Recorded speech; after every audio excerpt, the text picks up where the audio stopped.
ನಮ್ಮ Sahyadri news channel ಅನ್ನು YouTube, Facebook ಹಾಗೂ ಇನ್ಸ್ಟಾಗ್ರಾಂನಲ್ಲಿ ನೋಡಿ. ಸಬ್ಸ್ಕ್ರೈಬ್, ಲೈಕ್ ಮತ್ತು ಶೇರ್ ಮಾಡಿ ಪ್ರೋತ್ಸಾಹಿಸಿ.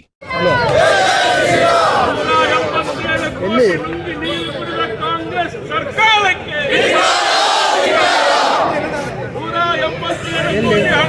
ನೀರು ಕುಡಿದ ಕಾಂಗ್ರೆಸ್ ಸರ್ಕಾರಕ್ಕೆ ಬೇಕೇ ಬೇಕು.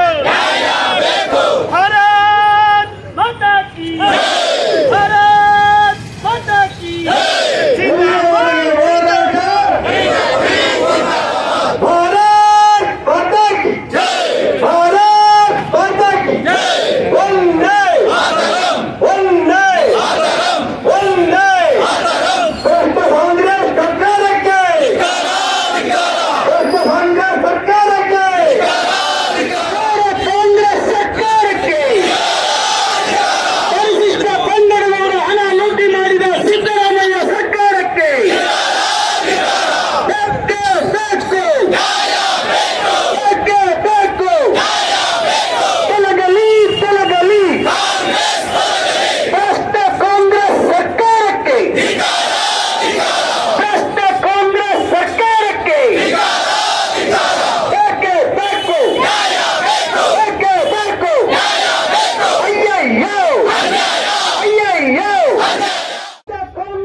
ಕಾಂಗ್ರೆಸ್ ಸರ್ಕಾರಕ್ಕೆ ವಾಲ್ಮೀಕಿ ನಿಗಮವನ್ನು ಲೂಟಿ ಮಾಡಿದಂತ ಕಾಂಗ್ರೆಸ್ ಸರ್ಕಾರಕ್ಕೆ ದುಡ್ಡನ್ನು ಹೊಡ್ಕೊಂಡಂತ ಕಾಂಗ್ರೆಸ್ ಸರ್ಕಾರ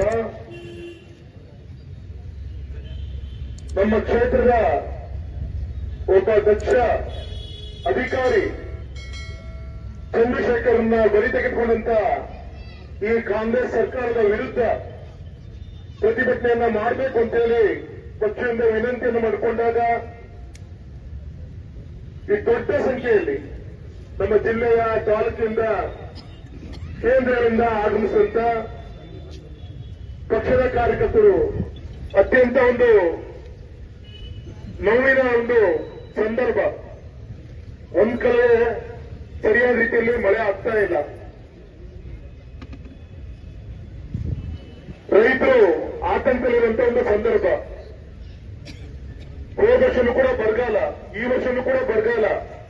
ಇಂಥ ಸಂದರ್ಭದಲ್ಲಿ ಸರ್ಕಾರದಿಂದ ಅನುದಾನವನ್ನ ಕೊಟ್ಟು ಕೈಯನ್ನು ಹಿಡಿಬೇಕಾದಂತ ಈ ಕಾಂಗ್ರೆಸ್ ಸರ್ಕಾರ ಒಂದು ವರ್ಷ ಆಯ್ತು, ಯಾವುದೇ ಅಭಿವೃದ್ಧಿ ಕೆಲಸಗಳು ಆಗ್ತಾ ಇಲ್ಲ.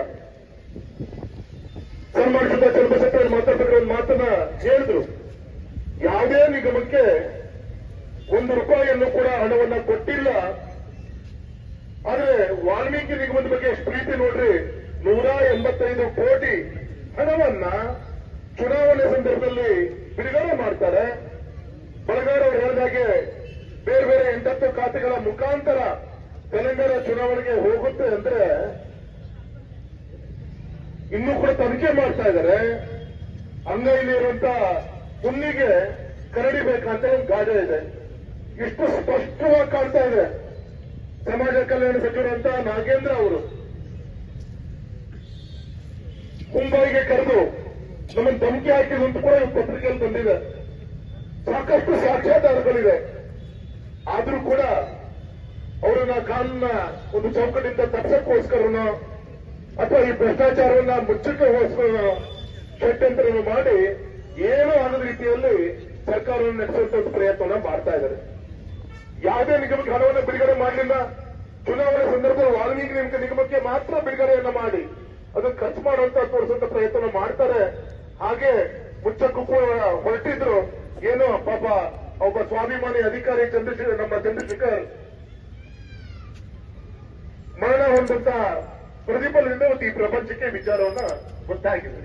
ಹಾಗಾಗಿ ಆತ್ಮಹತ್ಯೆ ಮಾಡಿಕೊಂಡಂತ ವ್ಯಕ್ತಿಗೆ ನ್ಯಾಯ ಸಿಗಬೇಕು, ಅವರ ಮಕ್ಕಳಿಗೆ ಉದ್ಯೋಗ ಕೊಡಬೇಕು, ಅವರಿಗೆ ಕುಟುಂಬಕ್ಕೆ ಪರಿಹಾರವನ್ನು ಕೊಡಬೇಕು.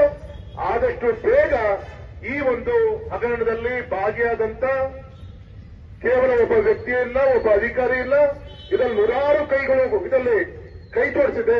ಅವರನ್ನ ಸ್ಪಷ್ಟವಾದಂತ ಒಂದು ತನಿಖೆಯನ್ನು ಮಾಡಿ ಅವರನ್ನ ಕಾನೂನು ಚೌಕಟ್ಟಿಗೆ ತರುವಂತ ಕೆಲಸವನ್ನ ಮಾಡಬೇಕು ಅಂತೇಳಿ ಇವತ್ತು ಶಿವಮೊಗ್ಗದ ಬಿಜೆಪಿಯ ವತಿಯಿಂದ ನಮ್ಮ ಜಿಲ್ಲಾ ಅಧ್ಯಕ್ಷರು, ನಮ್ಮ ಕಾರ್ಯಕರ್ತರ, ಶಾಸಕರ ನೇತೃತ್ವದಲ್ಲಿ ಈ ಧರಣಿಯನ್ನು ಮಾಡಿ ಸರ್ಕಾರಕ್ಕೆ ನಾವು ಒತ್ತಾಯನ ಮಾಡ್ತಾ ಇದ್ದೀವಿ.